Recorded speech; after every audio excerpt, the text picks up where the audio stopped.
Why do light nuclei survive at the Large Hadron Collider? You know what's wild?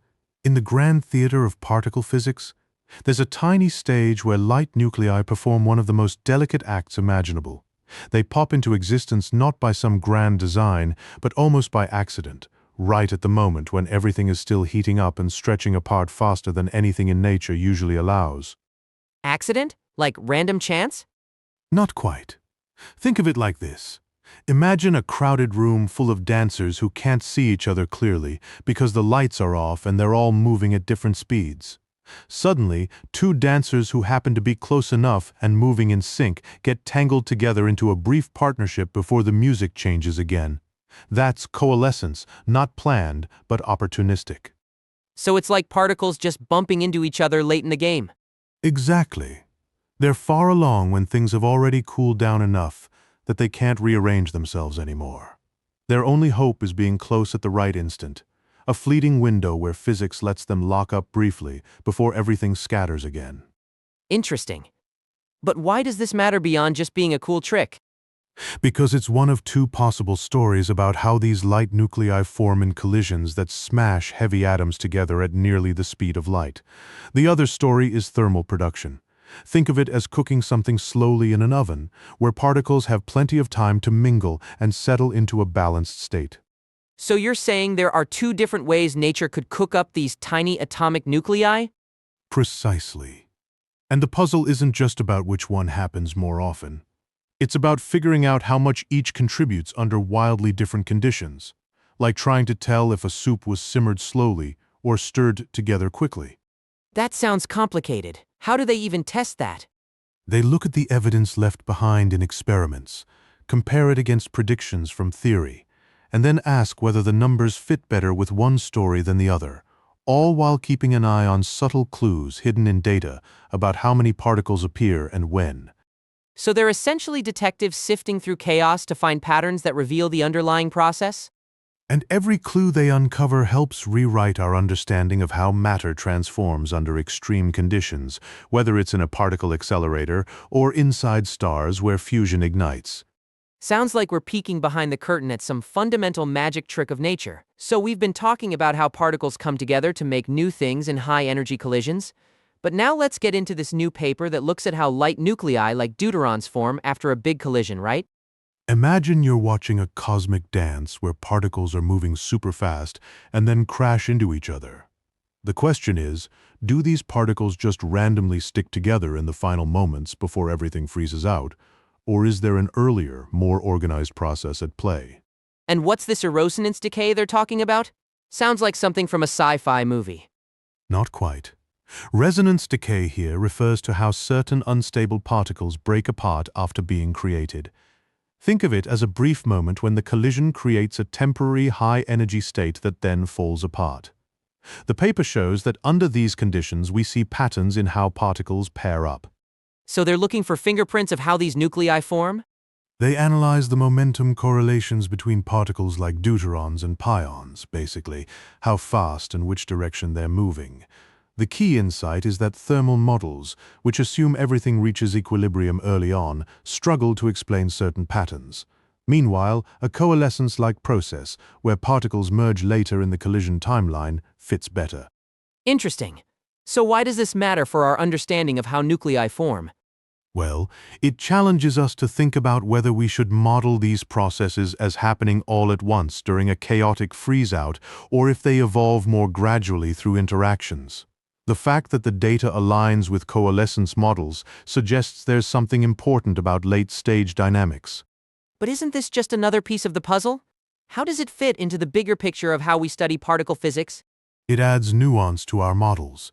If nuclei form through multiple pathways, figuring out which dominates tells us about QCD, the theory describing strong forces, and how matter behaves under extreme conditions.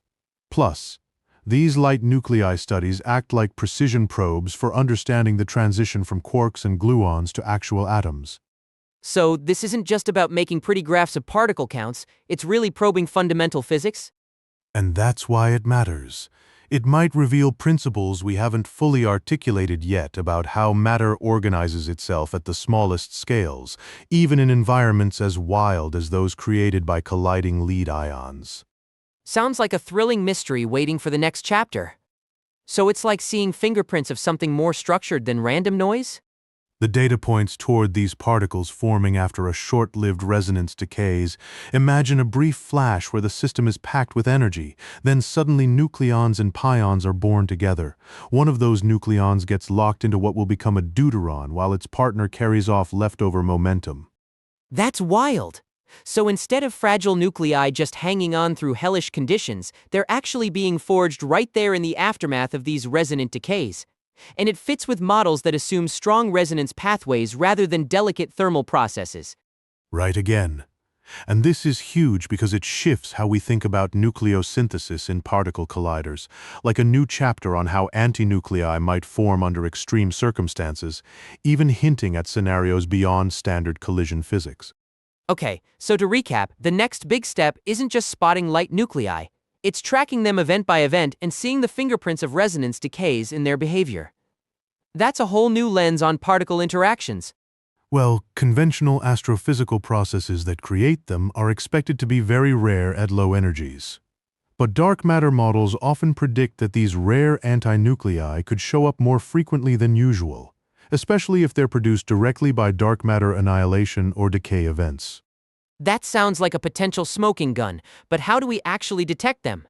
We look for correlations between the presence of these light nuclei and other particles in the same cosmic ray event.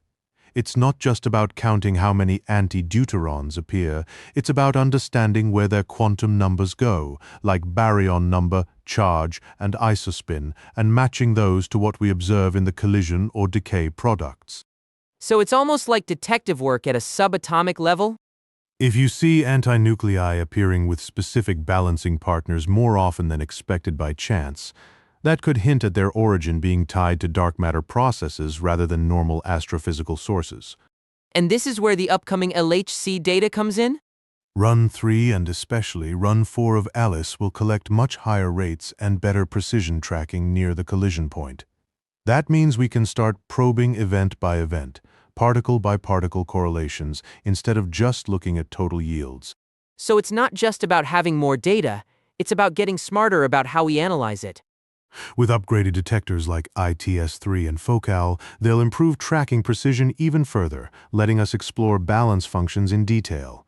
These functions track where the quantum numbers of a nucleus end up, whether from nearby nucleons during formation or from later interactions after hadronization.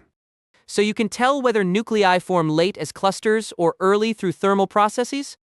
The correlation patterns might look similar even if the origins differ, so it's crucial to distinguish them experimentally. And there's this idea about using short-lived resonances like 1520 as probes? These particles decay into correlated hadrons and carry well-defined quantum numbers.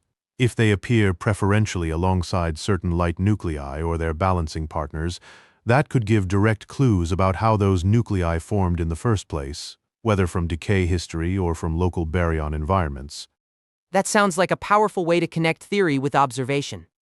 So if Run 3 and Run 4 show consistent patterns linking antinuclei to specific quantum number balances, it would transform our understanding of their origins? It wouldn't just be about survival. It would become a measurable story showing how simple nuclear objects emerge from extreme QCD matter in cosmic environments.